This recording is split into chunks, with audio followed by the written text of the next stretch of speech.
welcome to Everything Your Emotions.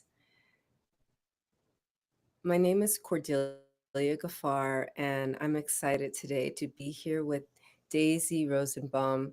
We're going to talk about everything your emotions. She's a psychotherapist. But before we jump into that conversation, I want to acknowledge that um, this is October 1st, and about 4 years ago this week, I had sent my book, Detached Love, to the publisher. And I announced yesterday that this is a 52-day countdown to remembering to that 4 year anniversary. So this is my book, Detached Love, and in which I talk about the replenish me process, right? And so today we're talking about emotions, and in that particular book, at that time, I was calling myself the emotions opener because I was in the process and the practice of accepting my emotions, and I recognized that they were a superpower. And I was like, whoa, wait a minute. Like, if I lean into my emotions, they actually do something for me, right? Because we're always taught that they're don't acknowledge your emotions, they'll work against you. They'll make you look less professional. And I was so excited that I started studying all about emotions. And so, one of the books that I um, acknowledge in my footnotes is a book by Dr. Candace Pert called Molecules of Emotions. And I read, that book and studied that book, and I still go back and refer to it. And she's written other books as well. But in there in particular, she talks about how your emotions are a chemical reaction in the brain that happens somewhere between 60 to 90 seconds. We scroll on social media longer than that. So it's like, I'm excited to be here today with Daisy Rosenbaum. And I want to tell you a little bit about her as I introduce her. I, of course, do not have her bio straight in front of me, but I'll tell you that I met her through a new friend of mine named Jose, he was a hostage survivor, and she's actually his psychotherapist. And he is just a lovely human being who happens to be of Hispanic descent. And typically in his culture, he explained to me that men don't acknowledge their emotions. They have to be a strong man. And to go to a psychotherapist and admit and acknowledge that he had to get some help in order to, reclaim his life was really something that Daisy has just been amazing with. So, with no further ado, welcome. Thank you. Pleasure to be here. Yeah, absolutely. So let's just dive, straight in with that. Why is it so hard for people to accept and acknowledge their emotions? I think you said it very, very well in your opening. Um, the cultural, I think, plays a huge factor, and I mean, not to blame our mm, grandparents or parents; they were taught the same thing, right? That emotions, you ignore them. I think they have to live in a time of survival. They have to not pay attention to them in order to continue moving forward and get their works done, or protect their children, or whatever it was. It was just different needs for different generations. So they thought, or they learned that the best way to go about life is not to pay attention to emotions and just focus on what they need to do, the everyday, their duties, their survival, right? I think as our society has progressed into not being survival all the time, our generation and a little bit probably some of our parents' generation, but mainly our generation, has the opportunity to now um, be more reflective and start to figure out, okay, what is these emotions things? Not to say, of course, there is other cultures that probably emotions awareness is taught, but I speak from the Hispanic culture, and a lot of cultures where the well-being of the community prevails, tends to minimize individual emotions, right? It's like it's important for us to survive. It's important for us the well-being of a community. So your individual emotions are not important. We need to do whatever is needed for the community, um, or the family, wherever we come from. So it is, yeah, since little kids, have emotions, cry, or they start experimenting this, like, oh, well, don't cry. Well, this is not a big deal. Or so since we are little, we start hearing these messages that, like, okay, I cannot express what I feel, or I have to hide it so I don't get in trouble. And our brain is an absolutely learning machine. So it starts interiorizing that, like, okay, I'm not going to express, I'm not going to say, I'm not going to do. And it becomes just a habit, like whatever other habits or learnings we have in childhood. The difficulty is when we hit adolescence and young adulthood, the emotions become complex, much more elaborated, much more intense. And that's when we find ourselves in a difficult time because we don't know what to do with all of that. It becomes just a pile of emotions that is overwhelming. And we don't know how to sort them out because we didn't have that learning early on.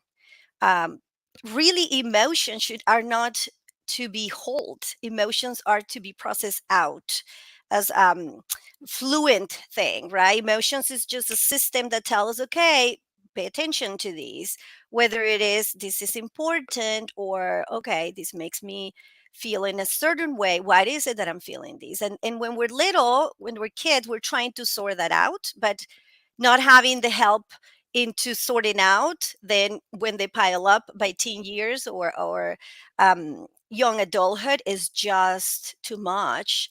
And so what we learn, we just shove them in, don't talk about them, ignore them, and engage in whatever behavior that can make us forget them.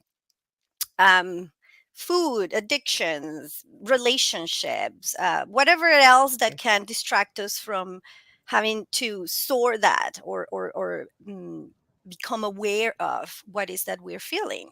So it's a very cultural process. I think children that are taught more, okay, yeah, what are you sad about? Tell me about it. Okay, how, what will help you right now to feel better, or what do you need, or just sometimes saying whatever they frustrated or feeling, or they, okay, the emotion is gone and they're going the merry way and have the rest of the time, because the process of speaking and acknowledging the emotion is what makes the emotion be freed and processed out. But we don't learn that very early, at least we're generation. No, I'm hoping as parents we're teaching that to our kids in next generation, just speaking about the emotion, just owning the emotion, just being aware of what emotion it is. Like, I am sad, I'm um, tired, I'm angry. Okay, what is it about it? Understanding the triggers of it is tremendous, tremendous gain for us because it makes us self-aware. What is that makes me feel this way, and what do I need to do in this circumstance to respond to that need that I'm having? Yeah, that makes sense. And also I'm hearing like um being in the practice of self-soothing Hmm. instead of self-avoidance, right? Because you were talking about ways to cope. Sometimes people eat too much, drink too much, sleep too much, work too much, Hmm. go to the gym too much. All things that sometimes we recognize as admirable and at the same time are absolutely killing people. Um, so I I'm wondering, like, before, I know that we're aiming to talk today specifically about, your emotions and healing as possible after trauma, but I want to pull apart some of the things that you said. So for example, if a child is shut down every time they want to express like an honest emotion, right? And then they feel like they have no choice but to have this power struggle with their parent, right? By throwing a tantrum, which causes the parent maybe to do something more as is common in many cultures, Mhm. right, around the world. We may not talk about it, but it's very common. And I want to Mhm. just bring that to light because it is Domestic Violence Awareness Month. Mhm. So for a child that grew up in an environment where it's just like, not only can you not express your emotions, but you're squashed before you even know how to talk. Mhm. Like, how do you support someone who just never had a chance? It is a whole process of self awareness. It is incredible how our emotions live in our body.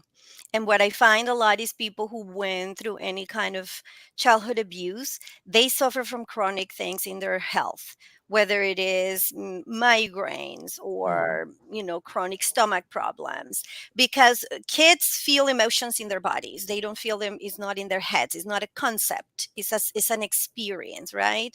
Most of the time is their stomachs or their heads where they're feeling the emotions.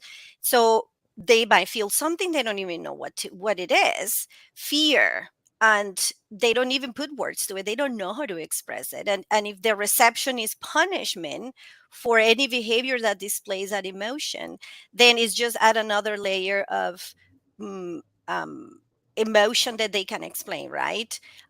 So they become eventually very good at hiding them, but is hurting, it starts to hurt Mhm. their health. Some of them comes out, and most of the time comes out in behaviors, whether it is nightmares or night wedding or um, power struggles with eating or whatever it is. The kids are not trying to get control by being, difficult. They just don't know how to cope. And so it comes out in, if they can talk about it or be helped by to manage the emotion, it's going to come out in their behavior one way or another. Or they become very secluded and they don't share, they don't express, parents don't know what's going on. It's just more obvious as they grow a little bit into teen years. When they're little, the kids still want parents approval, they still want, so they'll do anything to not make their parents upset, or for the parents to love them. And the difficult part of this is when kids particularly are victim of this abuse, they blame themselves. There's something wrong with me, I'm not good enough, I'm not lovable. Yep. And not, they don't blame their parents, they don't think my parent is an evil person or doesn't love me, is something wrong with Yep. me, they interiorize it. So by the time they become teenagers, they have tremendous problems with self-esteem, with self-love. So it can escalate into behaviors like cutting or addiction, because now they feel accepted by someone, group of friends, or a boyfriend or girlfriend or whatever they're doing. And that activates that desire to be loved and accepted, so then they will care more about their peers and whatever they say, because that's the environment where they feel loved and accepted. Oh, we have lost connection.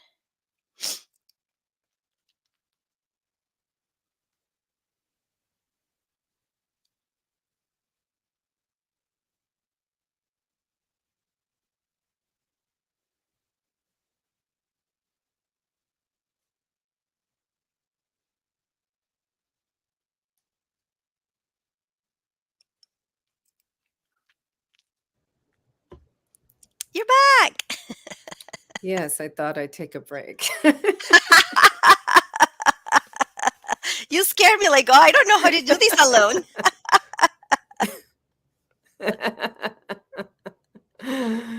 Yes, Uh, just for fun. okay, just testing. No.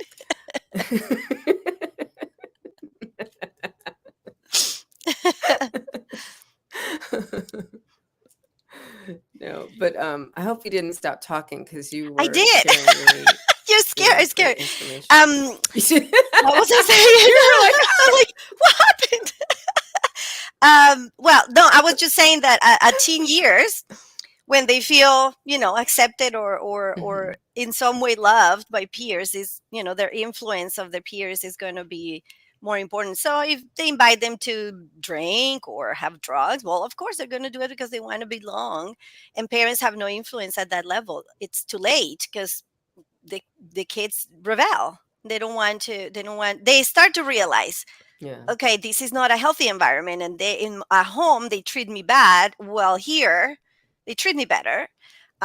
So anyways, that's a little bit of it does affect tremendously self-esteem and concept of self more than eventually will they as we become adults, of course we realize where we were at, and their relationship with that those family members most likely is deteriorated.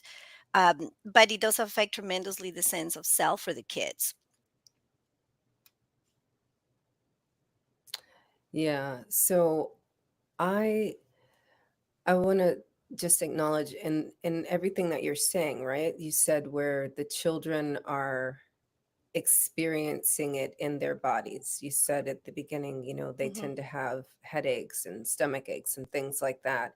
And then, now you're saying like as they get older, right? Of course, as they're going through puberty, there more hormones and emotions involved that they Hmm. never learned how to process. And now they're in full avoidance, Yeah. seeking pure acknowledgement and coping with in ways that are detrimental to their health, mentally and Hmm. physically. So that kind of compounds it and creates more trauma. It sounds Yes. like. So like in my practice, we deal solely with the body. Like I wouldn't be talking, my helping a client, right, is to release what's in the body, how you were saying they hold the trauma in the body. Hmm. And it's so important for humans to have a self-care team. Hmm. That's why if you're working with me, you have to work with Daisy too, because you know now this, you're going to have words, finally vocabulary for all the things you experience, so you need to talk that out with a psychotherapist and understand your operating system, right? So what does that look like? I think when someone has experienced trauma of any kind, but especially in childhood, and trauma by that I mean any experience that is emotionally overwhelming, right? And of course, is several types of trauma, but a consistent overwhelmed nervous system in childhood makes the brain be disorganized in its thoughts and its behaviors and its functioning because it's constantly on that survival mode. When our body's in survival mode, it doesn't disconnect that fear or that hypervigilance. And so those are kids that are always paying attention where they're at and who's coming or going. They cannot relax and be kids. They can, when our system is relaxed in childhood, we pay attention to, playing, learning things, interacting with peers. We're developing other skills that are important for childhood and for life. But when a kid is in an environment that has to be hyper vigilant to protect themselves, all of those learnings are not happening. Right. And so it becomes a little bit of disorganized system. It becomes later on in an adult who's always anxious or depressed, and the emotion Mhm. the brain doesn't know how to turn off that system. So a lot of what we do in trauma work is helping the brain slowly identify they're not in risk anymore, they're present. If of course if they're not in an environment of risk, because unfortunately some people continue or engage in relationships that in some way that is very well known in trauma uh, perpetuate some kind of abuse because that's what we're used to. They were abused as children, it became a Mhm. normal thing. Then they engage with partners that can be abusive because that's just but it's what they know. So most likely Right. engage with people that could continue that abuse. But when a person comes into therapy and they start identifying like, yes, I am these relationships, and most we start identifying this a repetition of some patterns, very unconscious, not by choice, is pure what the brain knows, so it gets attracted to the wrong people because, oh yeah, I know this volatile type of person. That's how I grew up with my father being volatile. Okay, yes, I fall in love with you. And it is Yes. not a conscious decision. A lot of people feel like something wrong with me, Right. and is not.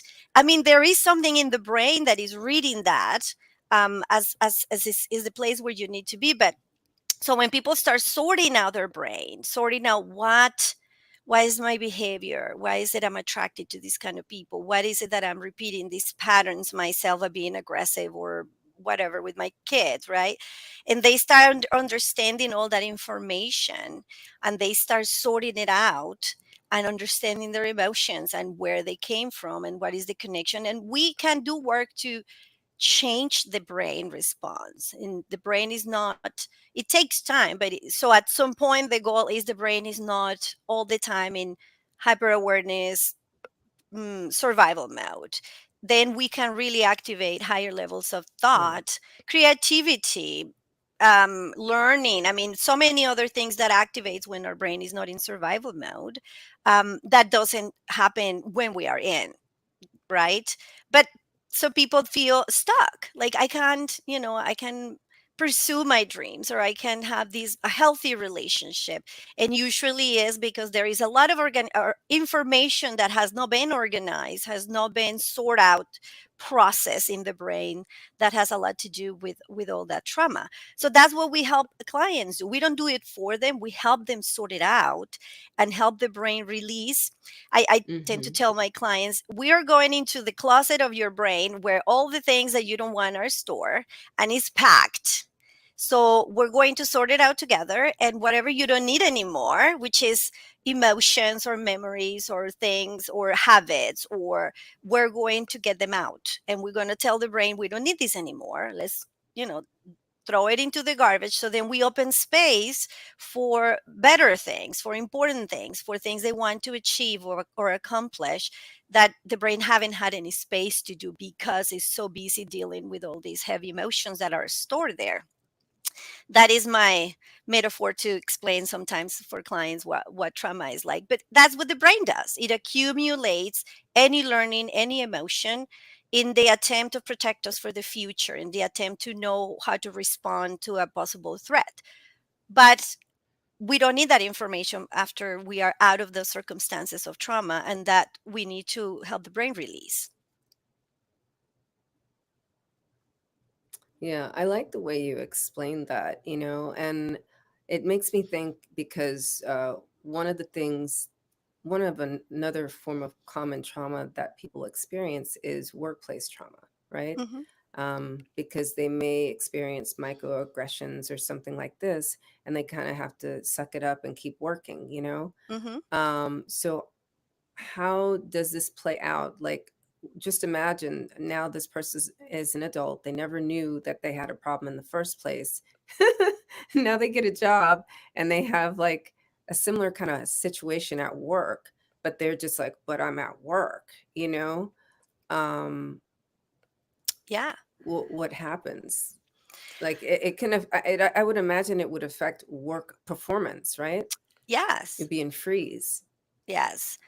I tend to find most of the time when people are struggling with strong emotions, it is whatever the present situation has activated some past experiences or emotions they don't even know. I mean, a lot of things go into our unconscious brain. We don't know is there, right?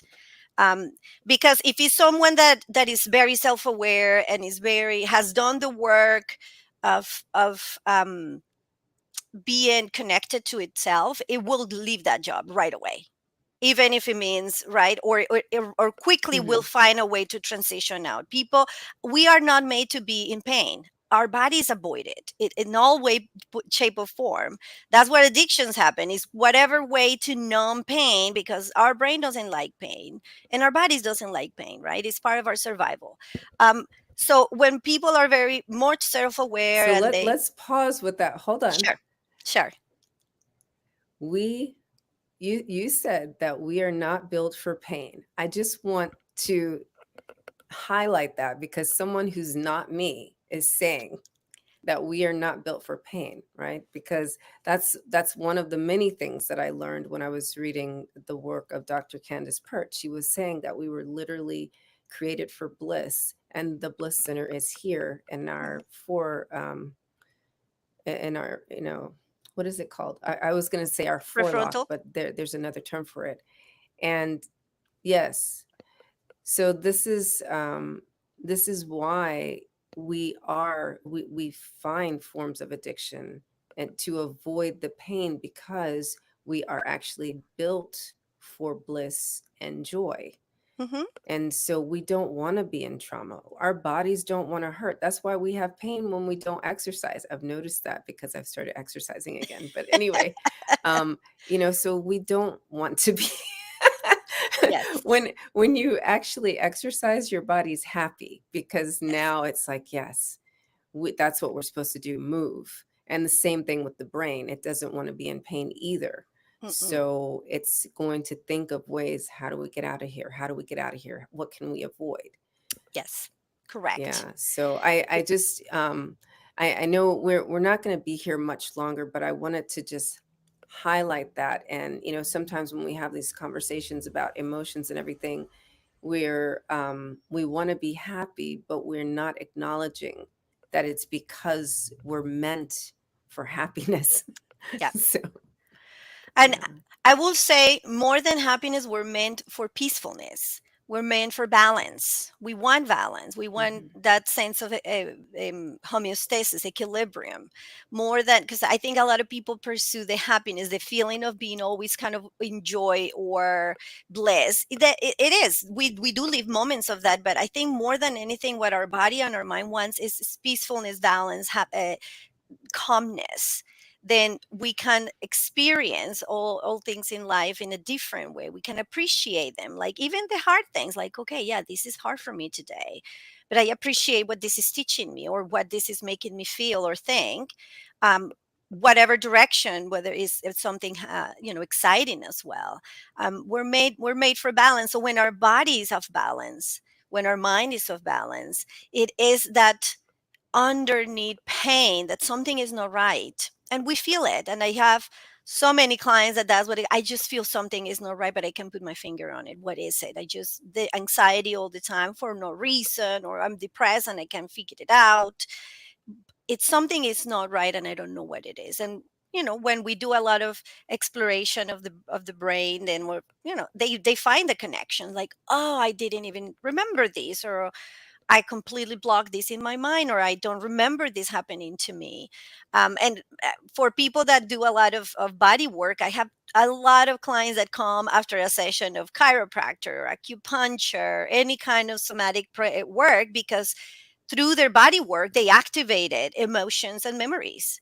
And then most of the time, these Yeah. practitioners are very smart to say, yeah, you need to talk it out with a therapist, because of course it's out of their Yes, scope. you sure do. Yes, but it a lot of the times, some of these 100%. emotions get activated from the body work first. And so it's a very close relationship between body and mind, and keeping balance of both of them is what help people thrive, and overcome whatever trauma they've been in. And that's the part that people don't know. Trauma can be healed. You're not supposed to live forever in pain. If you do the work, it's not easy. It's not. I mean, if you avoid all your life, that you have to challenge the avoidance part of you to do it. But it is a tremendous gain. It is a little bit of hardship going through it, but the benefits are for a lifetime. And I have seen people stop chronic illnesses, or um, symptoms that they otherwise couldn't have a fulfilling life or relationship, and be able to manage them. Sometimes some chronic illnesses are not reversible, but are better managed if we have a balance in our emotions. And they can have a great life, but they have to do the work. Yeah, must do the work. Thank you so much. I appreciate your rolling with the technology roller coaster and sharing Kind of make things exciting, just testing your emotions. Yeah, so like, oh, um, put in the spot. but and Yeah. this is the commercial break with no commercial. Um, so Yes. Yes. That was that's fun. so fun. I love it. Yeah, but we should do this again. I love that we are having a different kind of conversation about trauma, healing it, and acknowledging that, it requires a self care team. I know, like in the West, we like to, well, if we can bring ourselves to acknowledge it, go to a psychotherapist in the beginning, but then to actually do the deeper work and build out that self care team, right? So, a somatic movement, actually have some other kind of formal exercise that you're doing, a meditation practice, a prayer Hmm. practice, something to do spiritually. All these things are required in that healing process. So Yes. I want to thank you for being here today and talking to us. Let us know how we can connect with you. Do you take virtual clients or just people local to your area? I'm mainly doing virtual at this point, because I mean, since COVID, that's the what people want to connect anyways. Driving to an office seems not a Hmm. convenient for a lot of people, so yeah, I take mainly virtual clients. um I don't know, I mean, my website, counseling forward uh .com, is the best way to connect with me or schedule something. I'm also in LinkedIn, although I'm building up my profile there. I'm not as good as I need to be, Yeah. but um, through you can send them my way. However they want to connect. Um, I hope to build a Okay. easier way to connect at some point, but I'm used to work in the background, and so I'm building my presence a little bit out into the public. And also, see, you're exactly the type of person I like to have conversations with. It's great to have conversations with people who are actually doing the work and are, in the trenches on the ground working Hmm. with people, because you can actually provide the transformation people are seeking. There are a lot of people that are ready with this is my link and blah, blah, blah. And, sometimes they're not congruent in the service providing portion. Yeah. So, I heard you say that people can connect with you on LinkedIn, and that your genuineness is all you'll need to build your profile, you know, or if you are, the people that watch this podcast, if they have some questions about you, connect with me and I will connect you directly with Dr. Rosenbaum. So, Yes, it's a pleasure, yeah, and I hope to thank bring you more for that more final. content in the future, maybe together. Absolutely. Yes, I would love that. I really enjoyed our exchange today. So, thank you so much for being here. And everyone, share this with another heart and share this with another soul. And until next time, be free. Thank you. You're welcome. And oh, let's see.